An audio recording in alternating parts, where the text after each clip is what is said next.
कई लोग देखे होंगे जो फेंकने में माहिर होते हैं, और उस सब में फेंकने में प्रिया के परिवार वाले जरा 20 ही थे और प्रिया 21। आज प्रिया को देखने लड़के वाले आए हुए थे। ये डाइनिंग टेबल तो आपका बड़ा अच्छा है, कहाँ से लिया? ये तो आपके भाई साहब मुंबई से लाए थे। इसे मुंबई से ट्रांसपोर्ट करवाया आपने? ये पीस तो यहीं पास वाले फर्नीचर शॉप पर भी मिल जाता है, दुकान के बाहर ठीक वही तो पीस लगी हुई है। जी बिल्कुल ठीक समझे आप भाई साहब, ये वही पीस है। हमारी देखा देखी ही तो दुकानदार ने मंगवाया है। उसने हमसे होलसेलर का एड्रेस पूछा, हमने बता दिया। भाई किसी का भला हो जाए तो हमें क्या। आहा, फिर तो वो घड़ी भी बाहर की होगी। अरे जी छोड़िए ना इन बातों को, आप प्रिया को बुलाइए, हम तो उससे मिलने आए हैं। अपने होने वाली पत्नी से मिलने के लिए बेताब प्रेम कमरे के दरवाजे की ओर नजरें टिकाए बैठा था। तभी अंदर से प्रिया हाथ में नाश्ते की प्लेट लेकर आती है। अंकल आंटी को नाश्ता दो बेटा। सभी मिलकर नाश्ता करते हैं। ये पकौड़ियाँ बाहर से मंगवाइए बेटा। अरे नहीं आप भी क्या, हमारे घर पर कुछ भी बाहर से नहीं आता, सब कुछ हमारी प्रिया ही बनाती है। वो तो हम एक बार कोलकाता गए थे ना, वहीं से ये पकौड़े बनाने सीखे। अभी तो आपने प्रिया के हाथ का खाना नहीं खाया, दीवाने ना हो गए आप तो कहिएगा। बेटा उसी बर्तन में खाना लगाना जिन्हें हम नैनीताल से लेकर आए थे। शौक भाभी जी शौक। और प्रिया किचन में जाकर डिशेस लाना शुरू करती है। नान, दाल, चावल, पालक पनीर, डोसा, एक एक करके प्रिया डिशेस पे डिशेस लाती जाती है। मम्मी मैं कहता हूँ रिश्ता फाइनल कर दो ना। हाँ भाई कर ही दो। अब हमें ये रिश्ता मंजूर है, अगर आपको प्रेम से कुछ पूछना है तो आप पूछ सकते हैं। नहीं समदन जी, हमने सब देख लिया सुन लिया, हमारी तरफ से डन डना डन डन डन है। प्रिया के परिवार वाले जो चाहते थे वो हो गया और प्रिया से प्रेम की शादी हो जाती है। बहू बनकर प्रिया प्रेम के घर आती है। आज प्रिया की पहली रसोई थी और उसके हाथ से खाने के दीवाने सुबह सुबह ही उठकर मेन्यू डिसाइड करने लगते हैं। मुझे तो लगता है बहू प्रेम की पसंद का खाना बनाएगी, क्या ममता जी? अरे मुझे तो कोई दिक्कत नहीं है, उसे जो समझ में आए बना दे, मुझे तो बस खाने को मिल जाए। पर मेरा ना राजमा खाने का मन कर रहा है। तभी वहाँ प्रिया आती है और कहती है, फिर तो आज राजमा ही बनेगा पापा जी। मैं ना एक बार लंदन गई थी, वहाँ पर सब नाश्ते में राजमा खा रहे थे। पर आपको कहाँ पता होगा, आप तो फॉरेन नहीं गए होंगे ना। कोई बात नहीं, इंडिया में ही मैं आपको लंदन का स्वाद चखाती हूँ। और प्रिया सभी के लिए बनाती है सूखे राजमा और बाजरे की खिचड़ी, और बाहर डाइनिंग टेबल पर बैठे भूख से तिल मिला रहे अपने ससुराल वालों को प्रिया यही परोस देती है। ये क्या है बहू, सूखे राजमे और ये? इस मौसम में बाजरा, इससे तो हाजमा बिगड़ जाएगा बहू। पर ये डिश है क्या? ये मैंने बनाई है, सूखो राजमो विद बाजरो। हैं? ये क्या चीज़ है? ये लंदन की एक डिश है, बहुत ही फेमस है। जैसे कि यहाँ पर दाल चावल है ना, वैसे ही वहाँ पर सूखो राजमो विद बाजरो फेमस है। इतनी बार लंदन जा चुकी हूँ मैं कि जब भी मुझे कोई राजमा बनाने के लिए बोलता है तो मैं यही बना देती हूँ। इंटरनेशनल डिश है मम्मी जी, खाइए ना और अपनी फ्रेंड्स को भी बताइएगा। अब बेचारे प्रिया के ससुराल वाले करते भी क्या, जैसे तैसे इस इंटरनेशनल डिश को खा लेते हैं। दोपहर के वक्त रिस्क ना लेते हुए ममता पहले ही अपनी बहू के पास जाकर कहती है, शादी में ना 4-5 दिन से सभी ने इतना भारी खाना खाया है बेटा कि अब पेट को ना ज़रा आराम देने की ज़रूरत है, तो दोपहर में खिचड़ी बना ले, दाल चावल वाली। ठीक है मम्मी जी, उसमें क्या है। और प्रिया सभी के लिए खिचड़ी बनाती है, पर अपनी आदत से मजबूर खाने में नया नया एक्सपेरिमेंट करने वाली प्रिया खिचड़ी में घी की जगह डालती है शहद। ये तो बहुत ही ज़्यादा शहद डाल दिया मैंने, अब क्या करूं। इससे भी कोई फॉरेन की डिश बताकर परोस दूंगी और क्या। और खिचड़ी को एक प्लेट पर पिज्ज़ा की तरह सजाकर प्रिया बाहर टेबल पर ले आती है। ये है आपके लिए Honey rice lentils cake. Rice मतलब चावल, लेंटिल्स मतलब दाल, मतलब ये खिचड़ी है? चलो बहू ने खिचड़ी बनाई है, मैं तो डर ही गई थी। नहीं मम्मी जी, ये ऐसी वैसी खिचड़ी नहीं है, रुकिए मैं सर्व करती हूँ। और पिज्ज़ा की तरह प्रिया खिचड़ी को भी काट कर सबको सर्व करती है, और मीठी खिचड़ी खाकर सभी की आंखों में पानी आ जाता है। ये क्या बनाया है बहू तूने?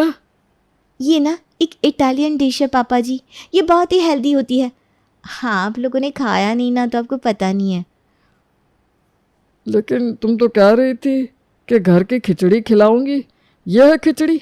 लगता है किसी ने खिचड़ी के साथ जलेबी दे दी हो। क्या कहा पापा जी ने?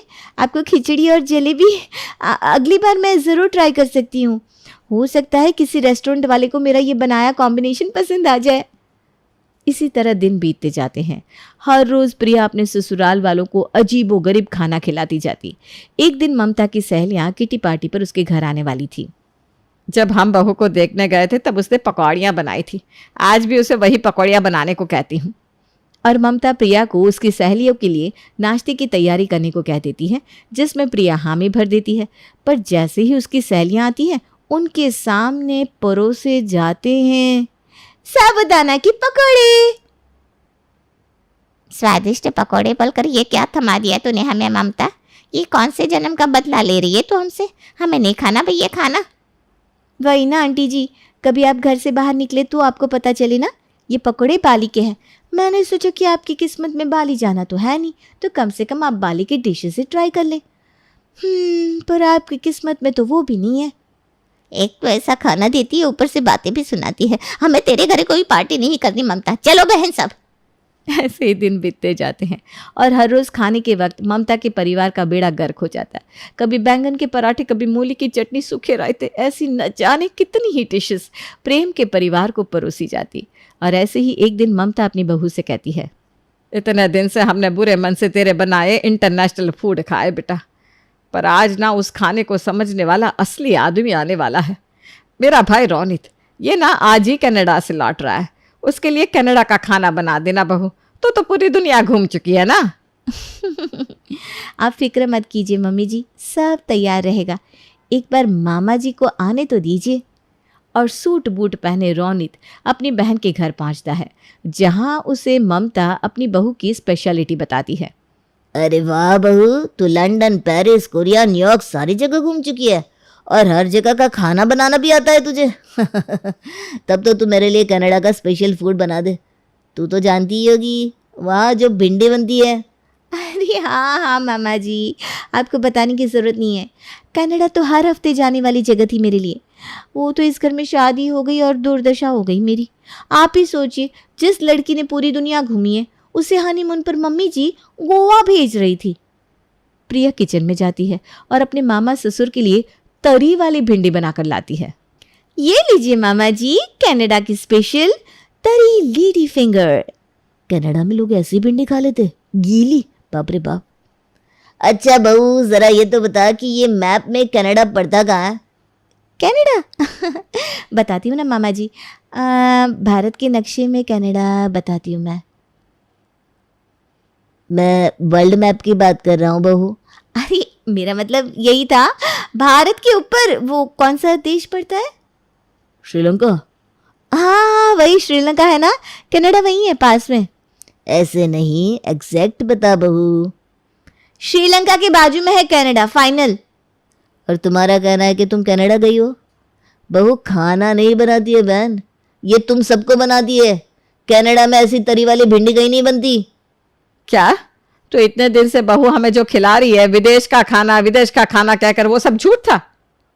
मुझे तो पहले ही शक था। जब हम बहू को देखने गए थे तब तो बड़े अच्छे अच्छे पकवान बनाए थे बहू ने, और शादी के बाद न जाने क्या हो गया इसे।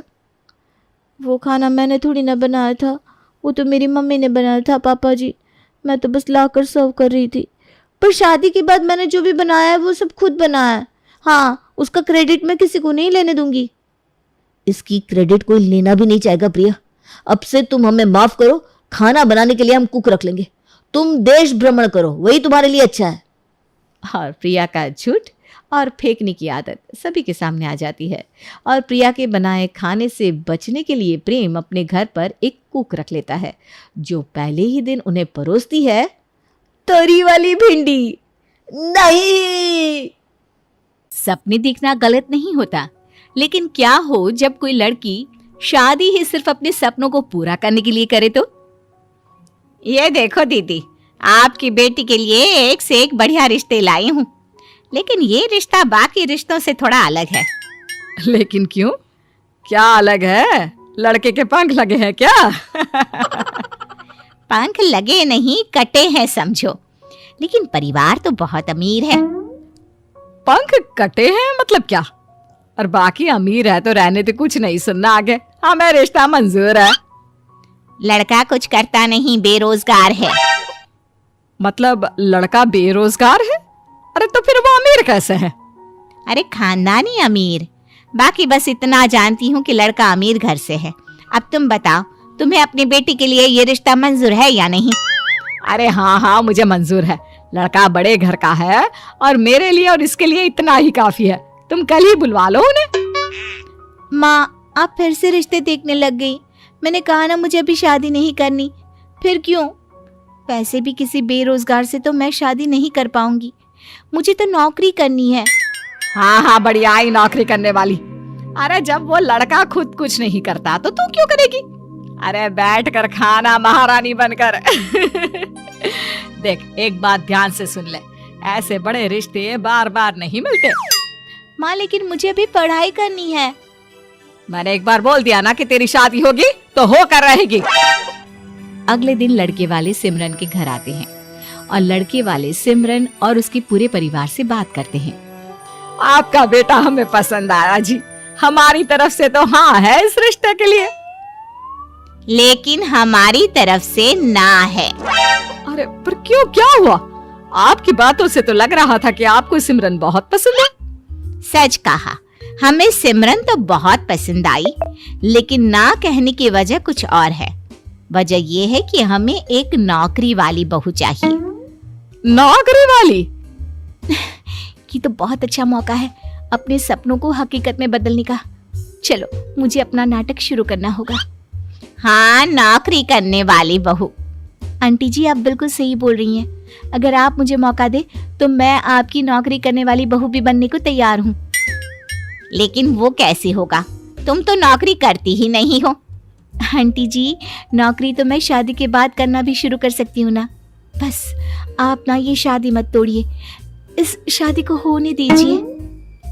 सारी बातें करके लड़के वाले चले जाते हैं।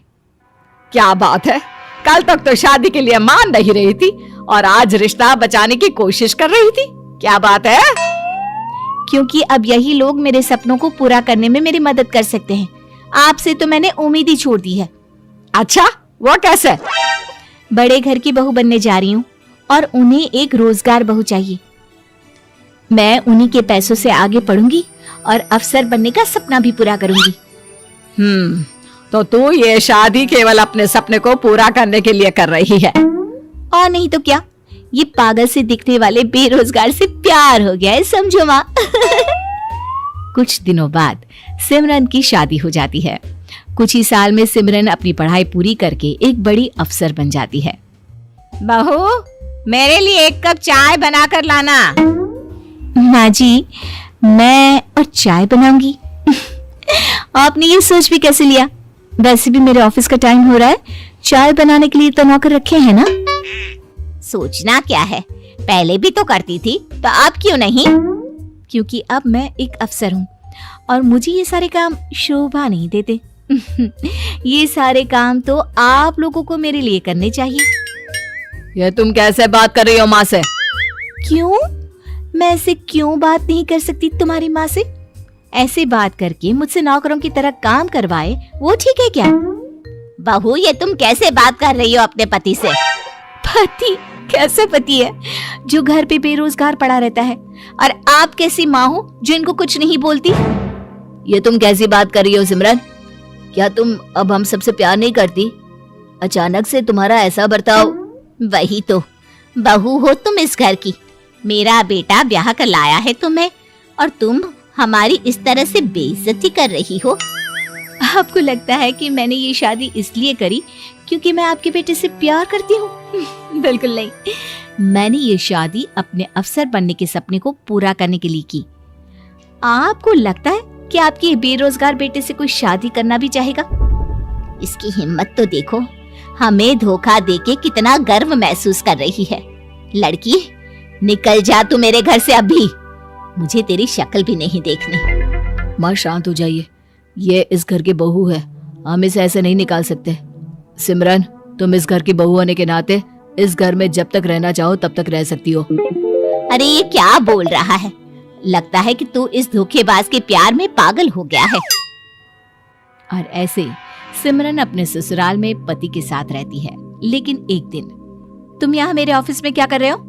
मैंने तुमसे कहा था ना मेरे ऑफिस नहीं आना, क्यों आए फिर? फिक्र मत करो, मैं तुमसे मिलने नहीं आया हूँ। तुम कुछ भूल गई थी, वो देने आया हूँ। ये तुम्हारा लंच बॉक्स, तुम घर पर ही भूल गई थी और देर होने की वजह से सुबह खाकर भी नहीं निकली। वैसे तो तुम्हें अपने सारे काम याद रहते हैं, खाना कैसे भूल जाती हो? लो, इसे खा लेना, अब मैं चलता हूँ। शाम को, सर दर्द से इतना फटा जा रहा है। ये सर दर्द की दवाई कहाँ रख दी? यही तो रखी थी। तुम इसके लिए दवाई खाओगी तो भी ये सही नहीं होगा। ये सर दर्द कोई मामूली सर दर्द नहीं है। जो तुम काम के चक्कर में आराम भूल जाती हो ना, उसका दर्द है। ऐसे नहीं जाएगा। रुको, मैं कुछ करती हूँ। आप ये सब क्यों कर रही हो? मुझे इसकी कोई जरूरत नहीं है। तेरे सर पर जब तेल की मालिश करूंगी ना, तेरा सर दर्द दूर भाग जाएगा। और वैसे भी मैं ये तेरे लिए नहीं कर रही हूँ, अपने लिए कर रही हूँ। जैसी भी है, तू मेरी बहू है। ये बोलकर सास बहू के सर पर मालिश करती है और उसका सर दर्द ठीक हो जाता है। थैंक यू माँ जी, मुझे माफ़ कर दीजिए। ये भी मुझे खाना देने आए थे।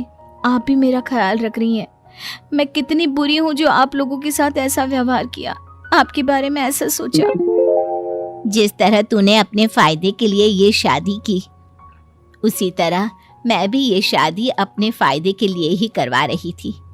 क्योंकि मेरा बेटा यानी तेरा पति एक बेरोजगार है, इसलिए मैं एक नौकरी करने वाली बहू लाना चाहती थी, ताकि दुनिया वाले मुझे और मेरे बेटे को ताने न मारे। तो सच तो ये है कि ना तेरी गलती है ना मेरी। फिर क्या था, अपनी सास के मुंह से ये सारी बातें सुनने के बाद सिमरन को दुख होता है और शर्मिंदगी भी महसूस होती है। इसलिए वो अपने पति और सास से माफी मांगती है और तीनों खुशी खुशी एक साथ रहने लगते हैं।